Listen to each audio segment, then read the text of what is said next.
La façon dont laquelle nous analysons la solution est la suivante.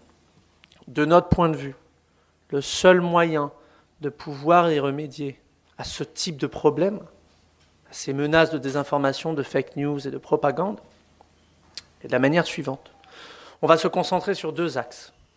Le premier axe étant mesurer l'impact, ce qu'on appelle justement l'effet boule de neige et la prolifération de certains sujets en ligne.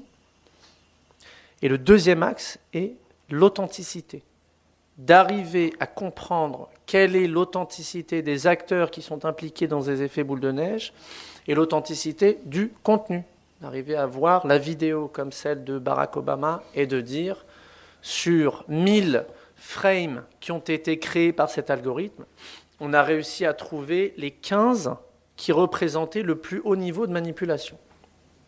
C'est le seul moyen de pouvoir y remédier. Je vous donne un exemple concret. On va prendre justement, parler de Facebook. Fournir uniquement des solutions de fact-checking avec une quarantaine de sociétés qu'ils emploient et plus de 20 000 content moderators dans leur équipe et de l'intelligence artificielle qui a été développée in-house, ça demande quand même à se poser la question, pourquoi on en est encore là ?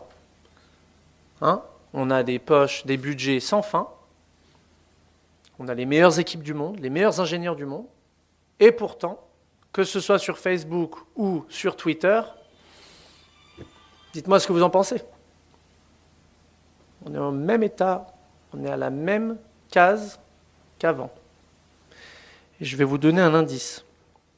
La raison pour laquelle les solutions doivent parvenir du marché privé ou d'avoir un certain aspect régulationnel venant des agences gouvernementales, c'est parce qu'il y a un intérêt commercial très clair d'avoir le plus de propagande possible sur les réseaux sociaux.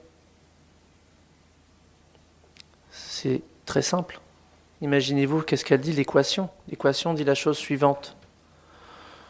Quand je lance un message sur Facebook ou sur Twitter, plus j'ai d'amis qui vont y réagir et faire de likes, de partages et de faire de commentaires, plus on va réussir à exposer le message. Et plus on expose le message, plus l'avalanche grandit. Et plus l'avalanche grandit, est égal à des dollars.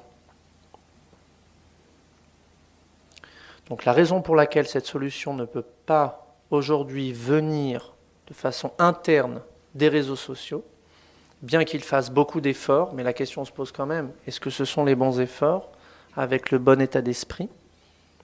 C'est parce qu'il y a un objectif financier qui se cache derrière les coulisses.